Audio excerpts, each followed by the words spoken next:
Hola, bienvenidos a su programa Hágale Pues.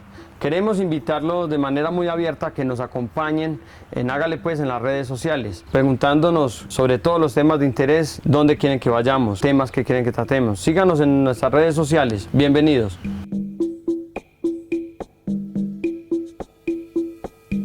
Hoy nos encontramos en el Capiro Vivero con el amigo Carlos López. Carlos, bienvenido a Hágale Pues. Buenos días, Sergio, muchas gracias por la invitación y gracias por tenernos en cuenta para tan excelente programa. El tema central del día de hoy es hablar sobre las diferentes plantas de vivero que tenemos en el municipio de La Ceja y cómo podemos utilizarlas en nuestros hogares, en nuestras fincas y los diferentes usos.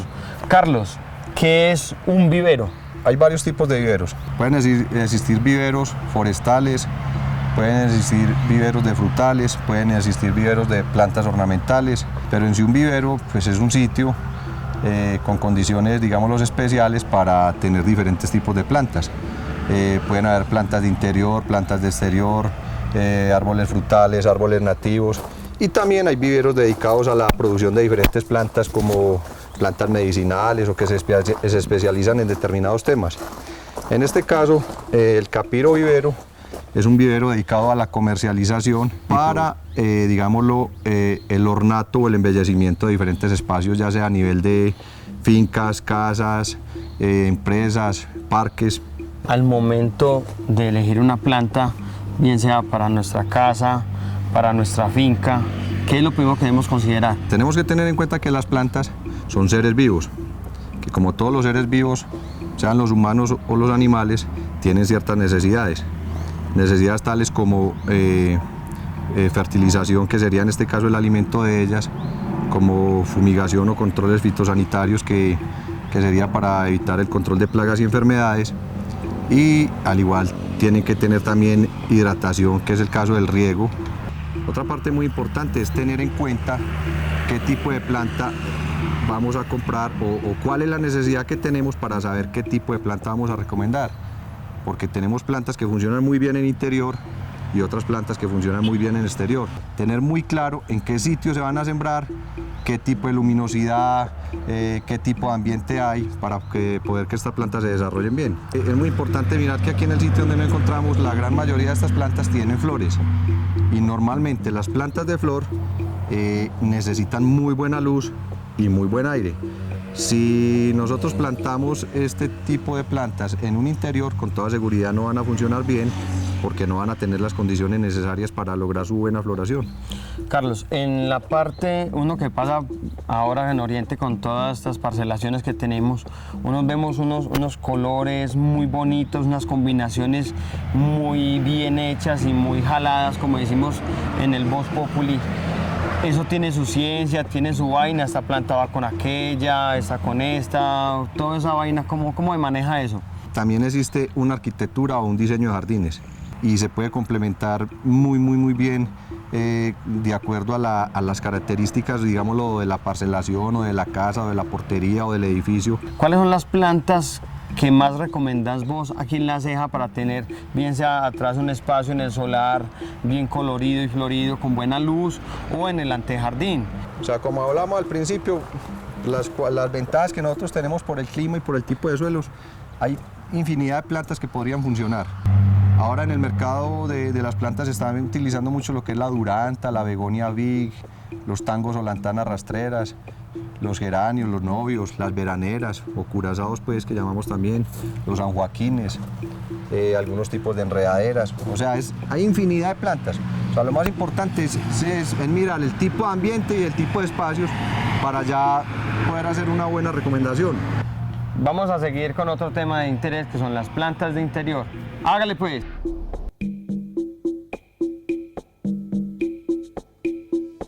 Carlos nos va a complementar la información sobre las plantas de interior.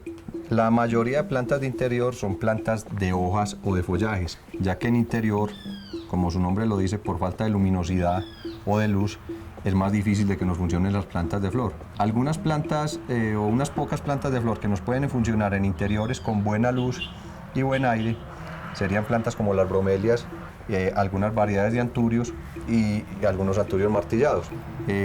Para interior pueden funcionar plantas como las palmas, algunos tipos de palmas como las palmas rafis, palmas arecas, algunas aglonemas, calateas y hay muchas variedades de dracenas que son grupos o de familias muy grandes. En las plantas de interior el riego debe ser muy regulado, ya que estas plantas tienen menos desgaste de energía y menos transpiración.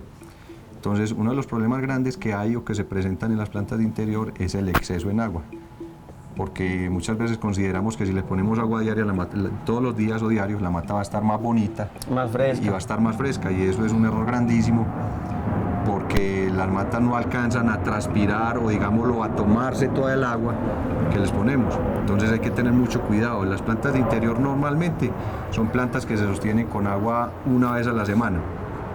Claro que es muy importante también tener en cuenta el ambiente, porque hay ambientes que tienen más, digámoslo, más corrientes de aire o más ventilación, que tienen más luz. Entonces es importante tener en cuenta eso, pero la idea es no abusar del agua.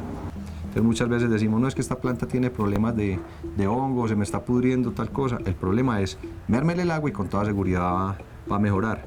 Es suficiente una planta interior, es suficiente con que la rieguen una vez a la semana y la fertilicen por ahí cada 2 o 3 meses. ¿Qué otras enfermedades le puede dar comúnmente a la planta en interior o qué otra plaga le puede dar en interior? Por los ambientes que se manejan en interior y sobre todo en ambientes que logran tener, digámoslo, una buena temperatura, esos ambientes son muy propicios para que se den problemas como lo que llamamos el pulgoncito.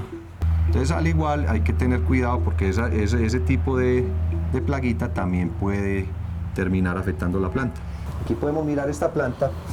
Está la planta adulta florecida. Esta es una flor muy duradera, es una flor que en condiciones normales puede durar 6 o 7 meses, en condiciones normales. Y luego, ¿qué sucede? Luego sucede que lo que nos va a florecer, o sea, después de que pasa esta flor, esta planta no nos vuelve a florecer. Pero como podemos ver aquí al lado, aquí trae un hijo. De hecho, aquí viene saliendo otros más pequeños. ¿Qué se recomienda? Se podría dejar como está, pasarla a una matera más grande para que el hijo se siga desarrollando. O lo más conveniente es de pronto deshijar esta planta y sembrar el hijo en una matera aparte. Entonces la planta madre como tal no nos vuelve a florecer, lo que nos van a florecer son los hijos. Pero sigue generando hijos, sigue generando nuevos hijos.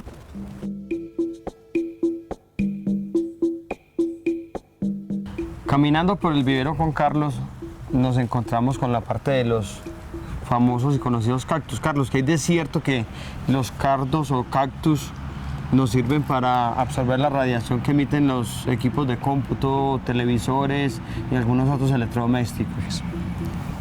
En el mercado tienen esa teoría, que está comprobada realmente, pues no se sabe todavía, pero sí hay mucha gente que compra las platicas de cactus para colocarlas sobre todo a los lados de los computadores con esa creencia. Al igual es una planta que es muy fácil de manejar porque requiere muy poca agua y ocupa muy pocos espacios. ¿Florecen los cactus? Sí, florecen los cactus. La gran mayoría de las plantas, o digámoslo, todas las plantas deben de florecer. Todas las plantas florecen. Unas son más llamativas que otras, pero todas las plantas florecen. Nos encontramos en una parte que está muy llena de color, muy bonita. Estas son todas plantas de exterior, como lo tratamos ahorita. Todas las que podemos ver en este sitio se podrían manejar en exterior. Simplemente tenemos el problema de que no nos van a durar mucho porque hay plantas que se maltratan muy fácil. De temporada invernal o de lluvias o de aguaceros se van a deteriorar con más facilidad. Podrían funcionar, pero van a durar menos tiempo. Carlos, ¿qué tan costoso es un árbol nativo? A ver, los precios de los árboles nativos dependen de la variedad, del tamaño en que se vaya a comprar y, digámoslo, en la variedad podríamos incluir lo lento que sea su desarrollo. Hay árboles nativos en tamaño forestal que se conocen, pues el tamaño forestal son árboles que pueden estar entre 15 y 30 centímetros. Dependiendo la variedad, es un árbol que puede estar costando entre 700 y 1.400, 1.500 pesos. Ya en adelante, por el tamaño, aumenta el precio. O sea que no es costoso. De las especies o frutales que más se adaptan a la zona, tenemos muchas variedades de guayabos. Guayabito rojo, o mal llamado guayabo rojo, que esa hay en casi todos los solar que se respeten, tiene un palo de guayabo de esto. Esta es la que llaman también por ahí los clientes la guayabita guardienterita, la que utilizan mucho para pasar el aguardientico. Y esta tenemos una variedad de limón. que es un limón como agridulce, que es el calamondi, que se utiliza mucho también en materas o como para bonsai. Por este lado tenemos los nísperos, que a pesar de que es un frutal, ahora se está utilizando mucho también como para reforestaciones, como porque es una especie que sirve mucho para el alimento de la avifauna también. Genera nidación y alimento. Y alimento para la avifauna. También tenemos los guayabos feijoas, que este árbol hoy comercialmente se está vendiendo más como ornamental para, digámoslo, decorar ciertos ambientes por su colorido en el follaje, por lo agradable que es la floración, porque al igual fuera de que produce sus frutos y son consumidos por las aves, también es una especie melífera que la flor le gusta mucho a los colibríes. Entonces, y es muy llamativo por su colorido. Y el impacto visual de los de dos colores, ese oscuro, ese claro abajo, es bastante llamativo. Bastante llamativo.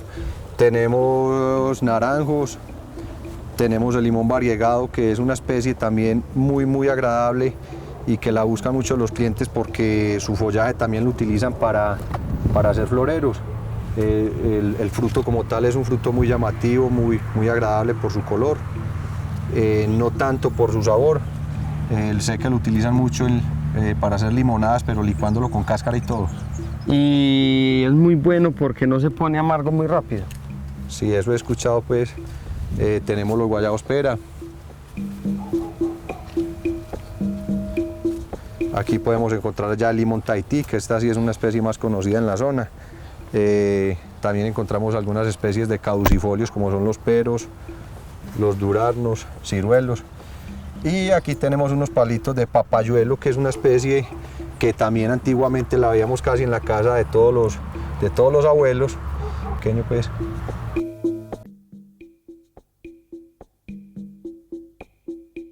Otro tema muy importante es la parte de arbolización, de reforestación, pero la gente cree que muchas veces los árboles son muy costosos, Carlos, y más cuando se le habla a la gente de árboles nativos. Este tema de digámoslo, de la ornamentación o de la ambientación con especies nativas cada vez coge más fuerza en la conciencia del calentamiento global, de la contaminación, porque son especies que aportan mucho al medio ambiente porque sirven para alimento para la avifauna. Tenemos los dragos, o también se conoce con el nombre de sangregado, que es otra especie que es muy apetecida por algunas especies de aves por sus semillas. Y tiene su parte medicinal. Tiene su parte medicinal, la sangre de drago, que la utilizan como cicatrizante. Tenemos los quimulás o cajeto de montes. Le dicen cajeto de monte porque produce unos racimitos de frutos rojos muy llamativos, que al igual también son alimentos para la avifauna.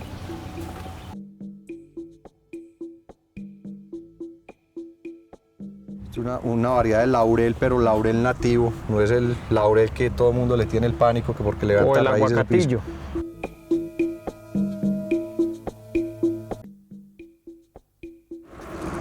Tenemos unos cedros negros, son árboles más o menos de 18.000 pesos, son árboles lentos en sus crecimientos, pero están de muy buen tamaño. Y también tenemos algunas matas de guavas que se utiliza mucho, pues, sobre todo cerca digámoslo, la gente lo utiliza mucho para sembrarlo cerca a humedales, para protección de cuencas y todo ese tipo de cosas. Aquí podemos observar lo que ya son especies forestales, digámoslo, especies que utilizadas para reforestación. Aquí tenemos algunas acacias, arrayanes o guayacanes manizaleños, unos pinos romerones, unos chachafrutos y algunos sauces también.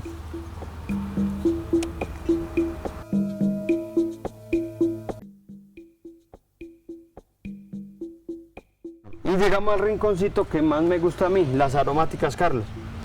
Las aromáticas, bueno, dentro de las aromáticas realmente manejamos las variedades como más comerciales, como la albahaca, el cidrón, el orégano, el romero, la hierbabuena. Este es el espaciecito que todos deberíamos tener en el solar o en la finca. Sí, al igual ahora se están utilizando muchos jardines donde se están incorporando no solo las flores, sino las aromáticas como complemento de los jardines.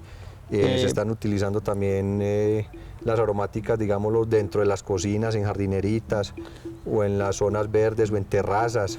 Y un papel muy importante en los jardines, en los diseños grandes, es la parte alelopática, ¿no, Carlos? Claro, porque tenemos plantas muy aromáticas, muy alelopáticas, como es el caso de la ruda, como es el caso de los, se me escapa el nombre en este momento, de la caléndula.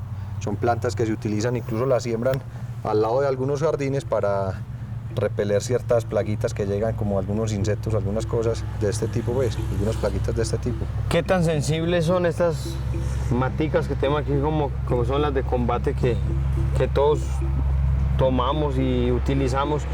¿Qué tan sensibles son y qué es lo que más les molesta? Realmente estas plantas son plantas que se enferman poco. O sea, aquí yo en el vivero no he tenido problemas, porque como hablábamos ahora inicialmente, son plantas alelopáticas que realmente no les dan muchas plagas. Y la idea es que, o sea, lo que hemos tratado de hacer dentro del vivero es de no utilizar muchos productos químicos o sobre todo insecticidas, porque realmente eso lo terminas consumiendo uno. Entonces, si hacemos muchas fumigaciones, lo que vamos a vender es una planta muy contaminada, que nadie va a poder hacer sus buenos espaguetis con las albahacas o hacer su buena aromática con el sidrón, o si la hacen van a tener un producto muy contaminado. Perfecto.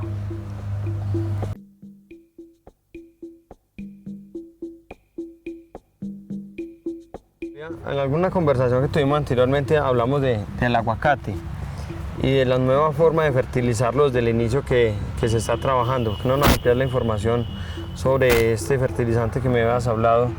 Un fertilizante que es un fertilizante de lenta liberación y es un fertilizante muy completo, porque adicional a que trae los elementos mayores como el nitrógeno, el fósforo y el potasio, también trae elementos menores.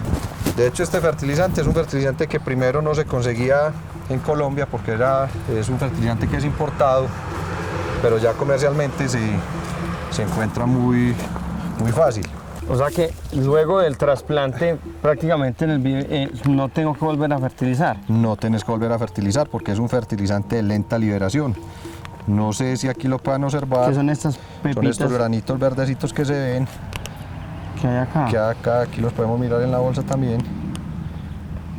La ceja se está volviendo un gran sembrador de aguacate. Estamos hablando de que tenemos alrededor de unas entre 450 y 500 hectáreas ya, Carlos. ¿Cuáles son las variedades que más predominan dentro de lo que tú conoces y manejas? O sea, por lo que he escuchado y comercialmente por lo que los clientes piden, como que el que manda la para es el Hass. Y sé que han sacado variedades de Hass mejoradas. También están sembrando Huerte, Reed, Colin Reed. Y ya dependiendo del climita, pues si hay unos climitas templados o cafeteritos, también hay personas que pues, llegan a poner Bu7, Bu8 o Trinidad o Lorena. Bueno, hay muchas personas que tienen su finquita, un solar bastante generoso y les gustaría sembrar, tener un palito de aguacate. ¿Cuánto demora un palito de aguacate para empezar a producir, Carlos? A ver, estos árboles que tenemos en este momento aquí en el vivero son árboles que pueden estar echando su primera floración o dando su primera floración más o menos en unos 10 meses. Ya por recomendaciones técnicas conviene no dejárselas todas. De hecho, aquí he encontrado algunos arbolitos ya con floración que se les debe quitar. Aquí podemos mirar uno, pues ya tiene ganas de empezar a florecer, pero no es lo más recomendable. Es retirarle estos copos florales. Sí. Así cuando están en tierno. Sí.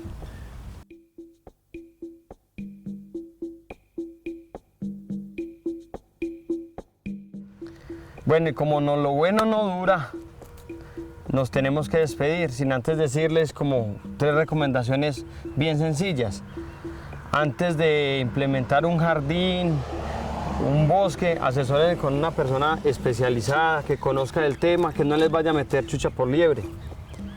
Lo otro es, hay 3 cosas que hay que hacer en la vida, Carlos, es tener un hijo, leer un buen libro. Claro, para leer un buen libro hay que leer para ahí 10 o 20 primero para saber cuál era el bueno. Sí. Y tener un hijo. Carlos, y sembrar un árbol. Y sembrar un árbol. Sí, sembrar un árbol. Hay un amigo que decía, ¿cuál es el mejor día para sembrar un árbol? Hoy. Yo pienso que entre más nos demoremos, decimos que los árboles son lentos, no, pero si tomamos y pensamos mucho en la decisión si los vamos a sembrar o no los vamos a sembrar, nos vamos a demorar y va a ser su desarrollo más lento. Entonces el mejor día para sembrar un árbol es hoy. De todas maneras, bienvenidos a Capiro Vivero. Aquí estamos con las puertas abiertas. Esperamos en unos días tener el vivero más completo, con muchas más variedades. Estamos muy nuevos, digámoslo, en el sitio, no nuevo en el campo del conocimiento de los viveros, sino en el sitio.